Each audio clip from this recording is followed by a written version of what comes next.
Bienvenue sur Teach, votre émission d'enseignement et de maturité spirituelle, et bienvenue dans cette semaine particulière des discernements des esprits. Je sais que j'ai déjà utilisé le mot discernement des esprits. En quoi cette fois-ci, c'est particulier? Là, on va se concentrer à discerner les esprits humains autour de nous. Ça semble bizarre, n'est-ce pas? Oh, les esprits humains. Mais en fait, on est en train de discerner l'état d'esprit des personnes qui nous entourent.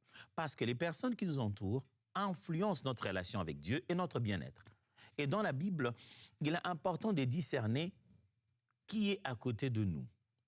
Et le modèle biblique montre qu'il existe des esprits qui reviennent, des comportements récurrents que l'on voit dans un personnage de la Bible, puis dans un autre, et Dieu donne à ce même comportement un même nom.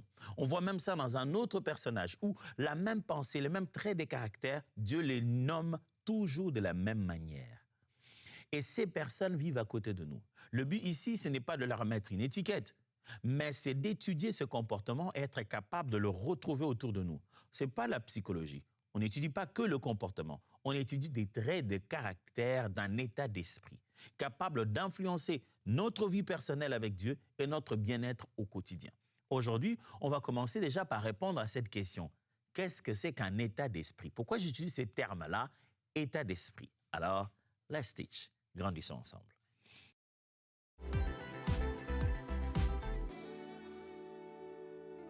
Je voudrais lire avec vous quelques versets bibliques. On commence par là, et puis on va avancer dans les définitions.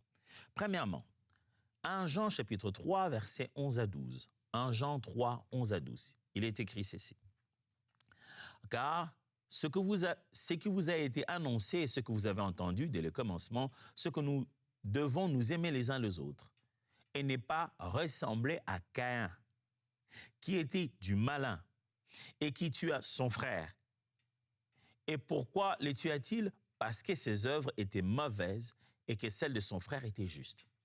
Voilà un texte où Jean veut se rassurer que les chrétiens à qui il adresse la lettre ne répètent pas un comportement, lequel il est juste de dire ne soyez pas jaloux ou ne faites pas du mal aux autres. Il cite le nom d'un personnage biblique et dit ne répétez pas sa façon d'être.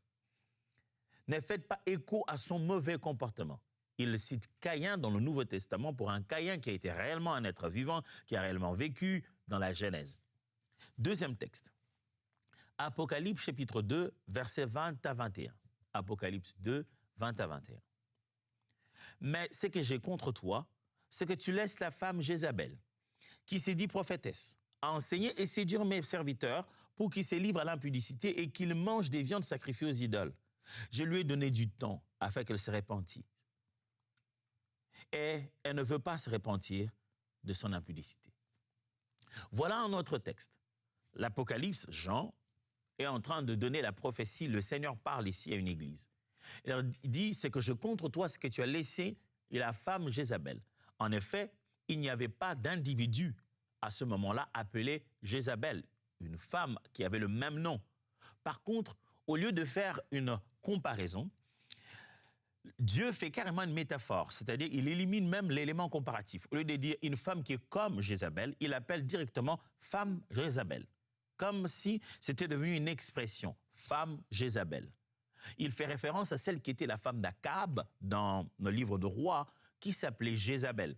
Et il montre qu'ils ont exactement le même comportement. Pour dire, il y a quelqu'un qui agit comme agissait Jézabel à l'époque. Même trait de caractère, même mission, même accomplissement. Il fait les mêmes choses. Il vise la personne, elle vise le même mal. Troisième texte. Oh, pardonnez-moi, pas 3 textes aujourd'hui. Plutôt définition. Commençons par définir en réalité certains termes pour que le long de cette semaine, et pourquoi pas le reste du temps, on puisse comprendre ensemble ce que j'entends ici par le discernement des esprits, mais en particulier les esprits des personnes ou des êtres humains qui sont autour de nous. J'insiste, ça sonne un peu trop spiritisme, hein? Discernement des esprits, des personnes. Non, je suis juste en train de dire être capable d'être attentif et conscient que les personnes qui sont autour de nous, se disent-elles chrétiennes ou non chrétiennes, ont de l'influence sur notre façon de vivre notre relation avec Dieu et de vivre notre bien-être autour de nous. Et il est important de discerner dans quel état d'esprit se trouve cette personne. Jésus était bon dans ça. C'est pour ça que je vous enseigne ceci, pour être des véritables disciples de Jésus. Jésus était capable de reconnaître dans le même Pierre, dire « Arrière de moi, Satan ». La même personne, Pierre, il lui dit « Ce n'est ni la chair ni les sangs qui t'ont révélé ces choses ». La même personne, Pierre, il était en train de lui dire « Tes pensées sont des pensées des hommes et non pas celles de Dieu ». Tout le jour, quand Pierre parlait, à tout moment, Jésus pouvait entendre, au-delà des mots que Pierre prononçait, et reconnaître à quel esprit il avait affaire et quel était l'état d'esprit de Pierre. C'est cette capacité que j'aimerais que chacun de nous développe. Et pour ça, je vais donc faire un petit tableau de certains genres des personnes, genres des missions d'esprit qui nous entourent, pour que ça nous éveille. Et j'aimerais aller durant toute la semaine en détail, petit à petit. Je vais vous donner un grand résumé. J'aimerais que vous deveniez bon, très bon dans cette capacité à reconnaître à qui on a affaire. Parce que si on ne développe pas très clairement cette capacité, d'un côté, soit on commence à devenir suspicieux, à coller des étiquettes sur les gens. Elle, c'est une Jézabel. Lui, c'est vraiment un Caïn. Lui, c'est... Non, c'est pas ça le but. Le but, c'est de voir l'ombre de cet état d'esprit se promener autour de nous. Qu'un frère, une sœur, quelqu'un autour de nous ait manifesté des choses dans ce genre, qu'on ne vise pas l'individu, mais qu'on soit capable plutôt de résister à cet esprit-là. Souvenez-vous de ce que Paul dit. Notre combat n'est pas contre la chair et le sang. Qu'on soit capable de résister à cette influence. Et même plus, qu'on puisse aider cet individu à ne plus être un canal par lequel telle chose se fait. Alors, j'ai parlé des esprits qui reviennent. C'est un terme que j'ai commencé à utiliser quand j'ai fait cette étude biblique, ça fait quelques années passées. Je commençais à enseigner cela dans une des églises en Europe. Et je me suis dit, tiens, il faudrait que j'étende cette étude au maximum. Je fais une étude qui va d'un côté sur des esprits négatifs, je dois l'appeler comme ça, et d'autre côté sur des esprits, je vais dire, positifs.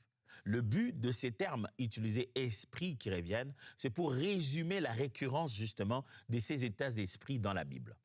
Esprits qui reviennent signifie schéma spirituel et comportement récurrent. Je vais donc parler des schémas spirituels. Par schéma spirituel, c'est-à-dire la relation de cause à effet, les actions et leurs conséquences se font exactement pareil. C'est une sorte de boucle. Comme Caïn, il fait la même chose. Comme Jézabel, elle fait la même chose. Comme Jéroboam, il fait la même chose que les autres ont fait. C'est un schéma spirituel. J'aime quand la Bible, dans le livre de Rois, dit « Il pécha contre le Seigneur par le péché de Jéroboam. » Il a péché lui-même. Mais pourquoi vous appelez ça le péché de Jéroboam? C'est-à-dire il a répété le même schéma récurrent et il est allé sacrifier là où Jéroboam a laissé justement un autel de sacrifice pour des dieux païens. Un schéma récurrent, un schéma spirituel et un comportement récurrent que certaines personnes avaient eu dans la Bible, qu'après de longues années, de temps plus tard, on retrouve le même schéma spirituel, le même comportement dans d'autres personnes qui ont d'autres noms, qui ont vécu dans d'autres conditions, mais que la Bible a tendance à appeler par le nom de la première personne qui s'est comportée comme ça. C'est ce que j'appelle ici un esprit qui revient. Dans le contexte positif de la chose, regardez par exemple, la Bible dit « Jean-Baptiste avait sur lui l'esprit de Élie ». Ça veut dire quoi? Ça ne veut pas dire que Élie est revenu. Ça signifie qu'il avait sur lui la mission, l'onction, le schéma spirituel que devait exécuter Élie. Jean-Baptiste l'a eu aussi. Deuxième chose que je veux que nous puissions voir ici en tant que définition, c'est qu'est-ce que c'est qu'un état d'esprit? Un état d'esprit. Définissons ensemble un état d'esprit. Quand je serai en train de dire, dans cet état d'esprit, cette personne, l'état d'esprit, je ne parle pas ici du moral de l'instant. Non, je parle donc, premièrement, un état d'esprit signifie un système représentatif du monde et de soi-même, orientant perception, jugement et action. Je répète, un système représentatif du monde et de soi-même qui oriente nos perceptions, nos jugements et nos actions. Comment dans ta tête tu représentes le monde? Le monde, c'est quoi? Je ne parle pas du fait que tu imagines que c'est rond et que c'est ellipsoïdal, non. C'est-à-dire, toi, tu es qui en tant qu'être humain? À quelle est la place des animaux? Qu'est-ce que ton monde autour de toi, l'univers dans lequel nous vivons, le monde pour toi signifie quoi? Toi-même, tu es qui? Et ça oriente ta perception de tout ce qu'il y a sur la Terre, ça oriente ton jugement de ce qui se passe et ça oriente aussi tes actions. L'état d'esprit d'une personne, c'est en fait ce schéma qu'il a dans sa tête sur qu'est-ce qu'il pense du monde, qu'est-ce qu'il pense de lui-même. Deuxième façon de voir ce que j'entends par état d'esprit. Retenez cette petite formule. J'aime bien faire des formules mathématiques, ça me permet de résumer les choses. Retenez cette petite formule pour comprendre un état d'esprit. Un état d'esprit égale croyance plus valeur plus récit multiplié par émotion qui se transforme en habitude. Je répète, un état d'esprit, c'est fait de quoi? C'est fait des croyances. Ce que j'appelle un état d'esprit ici, c'est en quoi la personne croit-elle réellement? Il croit en quoi? Elle croit en quoi? Les choses auxquelles vous croyez bâtissent votre état d'esprit. J'ai toujours donné cet exemple ici en riant. Imaginez que vous êtes avec quelqu'un qui croit qu'un animal de compagnie comme un chat ou un chien, c'est certainement des porteurs des esprits mauvais. Un chat, quand il miaule, c'est-à-dire qu'il a un esprit mauvais. Sa croyance va dicter tout.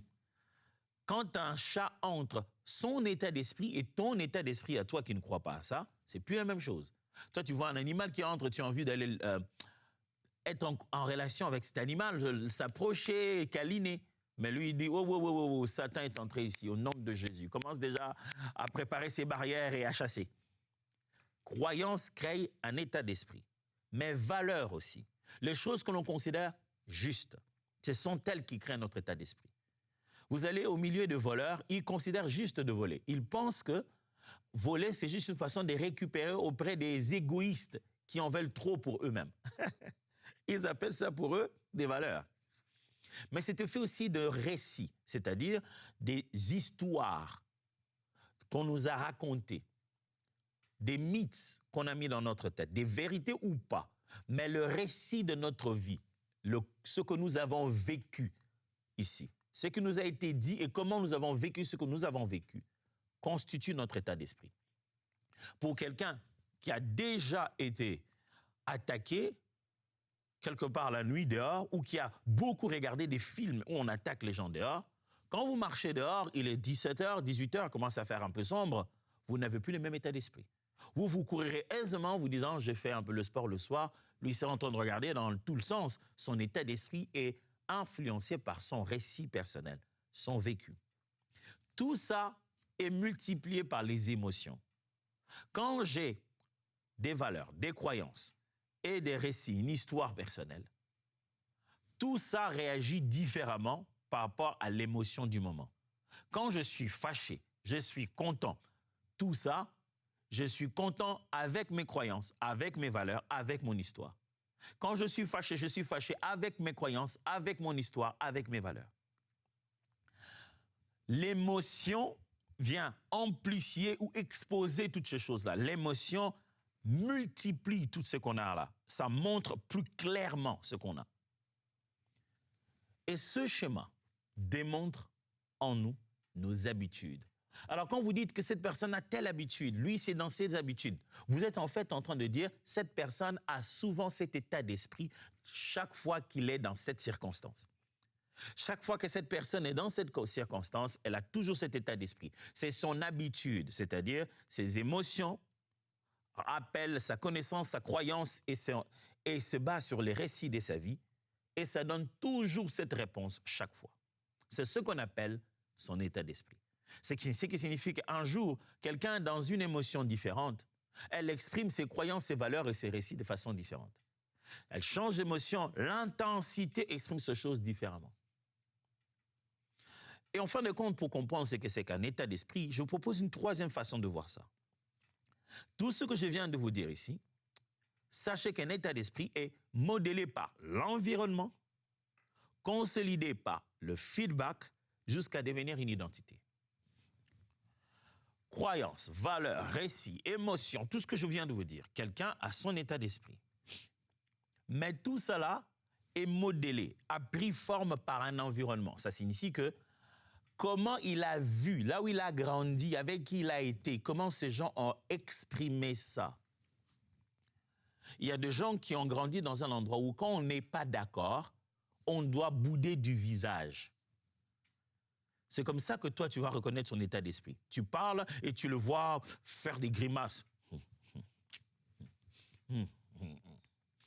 Mais il peut attendre que tu finisses de parler et puis exprimer son opposition. Mais il a grandi dans un milieu et dans un endroit où, quand on est dans cet état d'esprit, son environnement a dicté la meilleure expression. Ou l'expression, pour ne pas l'appeler la meilleure. Notre environnement influence, modèle l'expression de notre état d'esprit. Il y a des gens qui ont grandi dans un environnement où, eh bien, ils ne savent pas parler, ils n'ont pas le droit de parler. Quand on les a frustrés, la seule chose qu'elles savent faire, c'est claquer les portes, cogner sur quelque chose. C'est comme ça qu'elle aura tendance à exprimer son état d'esprit. Et tout ça est consolidé par un feedback, c'est-à-dire, même si mon environnement me donne un modèle, pour que je puisse prendre ce modèle-là, le graver, qu'il devienne comme ça et que je l'accepte, il en va de comment les gens répondent à ce que je fais. Même si, naturellement, ou là où je grandis, on fait des mimiques comme ça, là, quand on n'est pas content, si l'endroit où je suis dit non, pas ça, ce réflexe avec lequel je grandis dans mon ancien milieu va commencer petit à petit à être combattu jusqu'à disparaître s'il le faut. Donc le feedback, la réaction des gens face à nos expressions, c'est ce qui consolide notre position ou pas. Ce que les gens nous donnent comme réaction, ça nous donne une légitimité d'être comme ça. Des fois, les gens nous disent « Ah, lui, il est comme ça, laissez-le, laissez-le. » Et ça ne te rend pas meilleur. Ça continue à favoriser cette expression.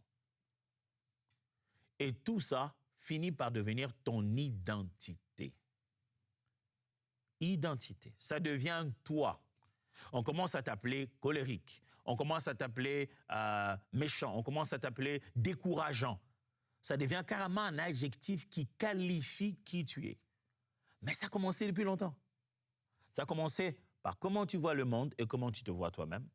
Et puis ça a suivi par tes croyances, tes valeurs et ton histoire, ton vécu, qui s'est multiplié au travers des émotions par lesquelles tu es passé et qui est devenu ton habitude. Et ça a su continuer par le modèle que tu as vécu autour de toi et les réponses que les gens donnaient à ces réactions, à cette façon d'être de ta part. Et tout ça devient une identité. Changer un de ces paramètres, vous modifiez énormément l'état d'esprit de quelqu'un. Ce qui signifie que si je vais changer l'état d'esprit de quelqu'un, il suffit que je touche à sa croyance. Quand je change ce en quoi une personne croit, je change complètement son état d'esprit.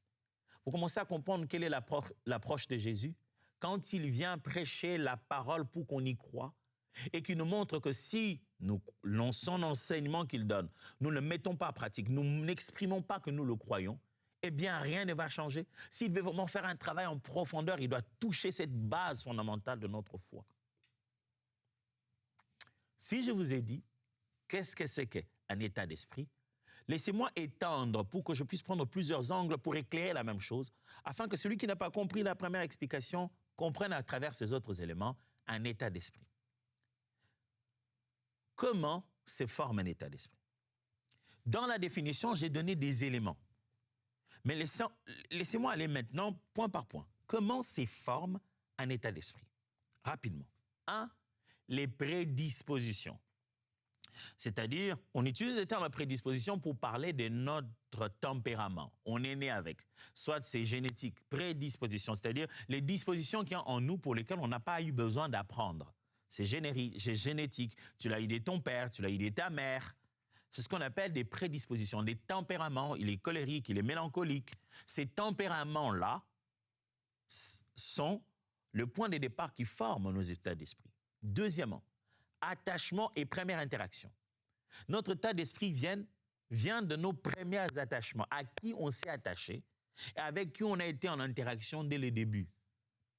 C'est pourquoi, je vous en supplie, ne laissez pas vos enfants avec n'importe qui. Ça peut être leurs grands-parents.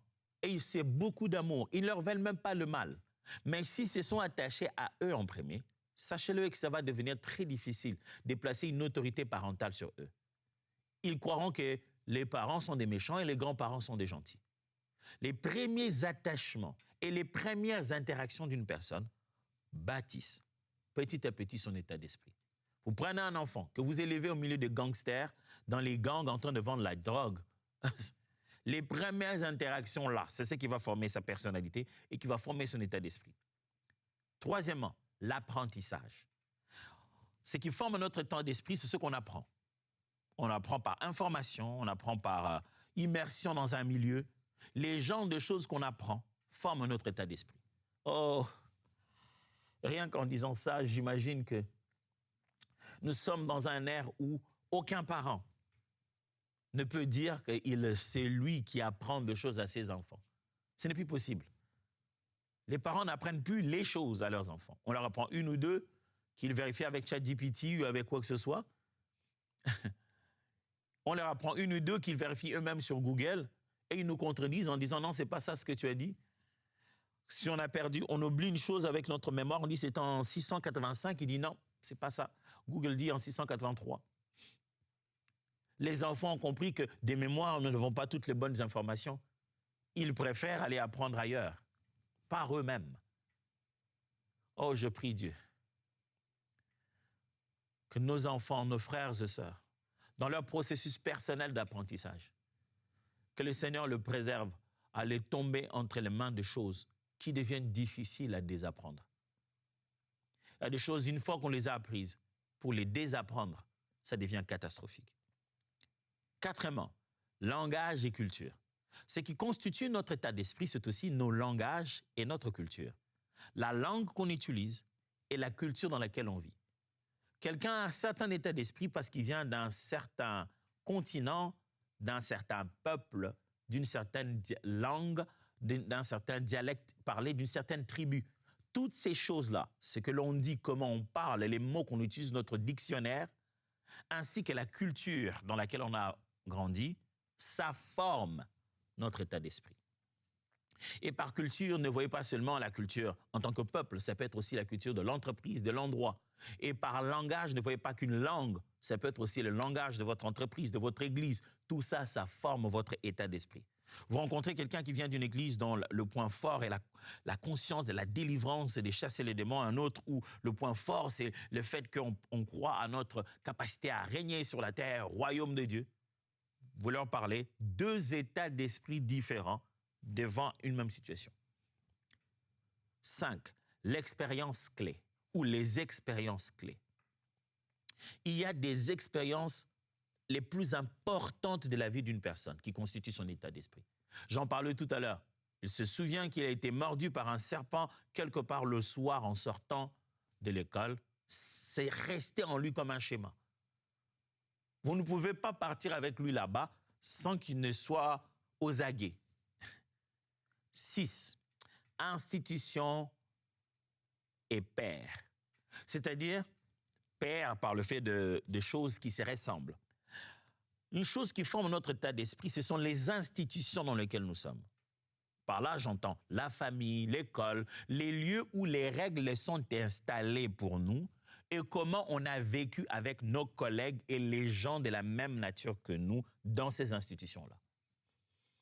On a l'état d'esprit de militaire après avoir vécu avec dans l'école militaire avec mes collègues militaires. 7. Pratique répétée. Un état d'esprit se forme rien que par répétition. Une fois, 2 fois, 3 fois, 4 fois. On fait faire à une personne continuellement la même chose. Ça commence à former son état d'esprit. Et enfin, réflexivité, les réflexes qui se créent, les réactions qui se créent autour de nous, ces choses que l'on veut placer en nous pour que ça devienne comme des instincts, des secondes natures. Notre capacité à créer dans notre système de réflexion quelque chose qui devienne automatique. On veut s'automatiser. Ça crée notre état d'esprit. Je ne veux pas que nous puissions nous séparer sans vous donner cette petite liste. Comment on reconnaît un état d'esprit? Tu as commencé dès le début, pasteur, tu as cité des versets bibliques, mais on ne voit plus là où tu les cites. Wow, ça va être très utile tout au long de cette semaine. Je vous ai prouvé dès le début ce qu'on appelle un esprit qui revient ou bien un comportement, un schéma récurrent. Et je commençais à expliquer avec vous qu'est-ce que c'est qu'un état d'esprit. Pour que vous compreniez que je ne parle pas d'un mauvais esprit, mais je suis plutôt en train de parler d'un état d'esprit d'un être humain. Et je vous ai montré toutes les choses qui influencent l'état d'esprit d'une personne. Ce frère peut vous dire qu'il est enfant de Dieu, il a cru au Seigneur Jésus.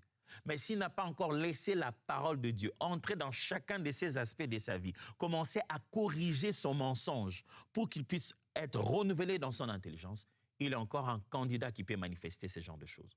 Comment on reconnaît un état d'esprit? OK. 1. Langage spontané. Quand quelqu'un parle comme cela, naturellement, sans y réfléchir, sans préparer les notes dans les conversations, c'est là que vous découvrez l'état d'esprit d'une personne. C'est comme ça que Jésus dit à Pierre, « Arrière de moi, Satan ». Juste une situation comme ça, Pierre parle, il dit, « Wow, qu'est-ce qu'il vient de dire ?» 2. Réaction à l'échec. Vous reconnaissez l'état d'esprit d'une personne par rapport à sa façon de réagir quand elle n'a pas réussi. Quand elle voulait accomplir une chose, elle ne l'a pas fait. Quand elle était sur le point de faire quelque chose qu'elle n'a pas réussi de faire, regardez sa réaction. C'est ce qui vous dira quelles sont ses croyances, ses valeurs et les récits qu'il garde en dessous dans son cœur. 3. Horizon temporel. Vous reconnaissez l'état d'esprit d'une personne par sa capacité à se projeter dans le temps. Est-ce que c'est quelqu'un qui est tout le temps en train de réfléchir qu'à court terme, à moyen terme ou à long terme?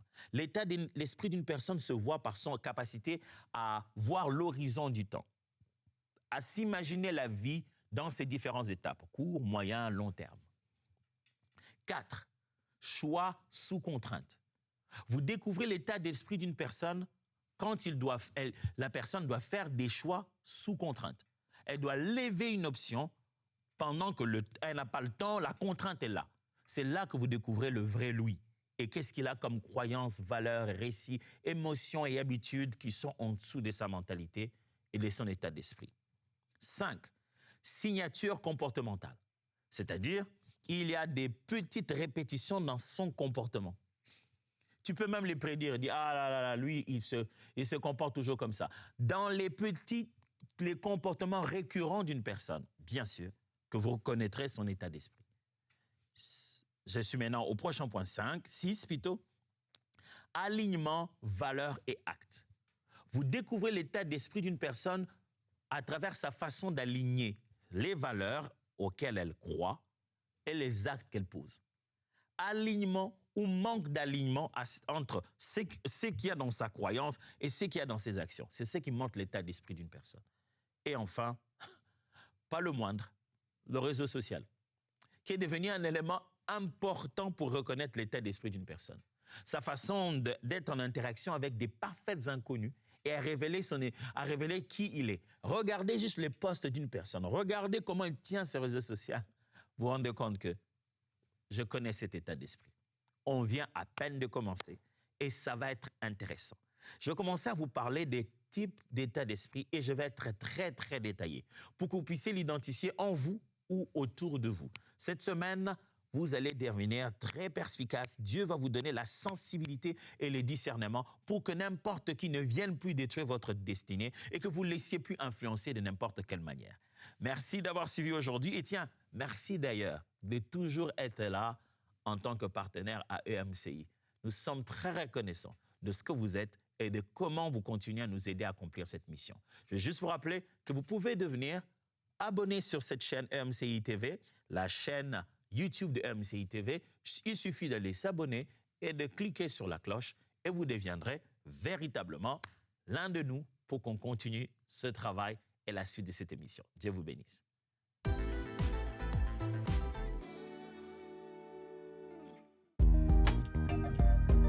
Merci à tous nos précieux partenaires grâce auxquels cette émission a pu être réalisée.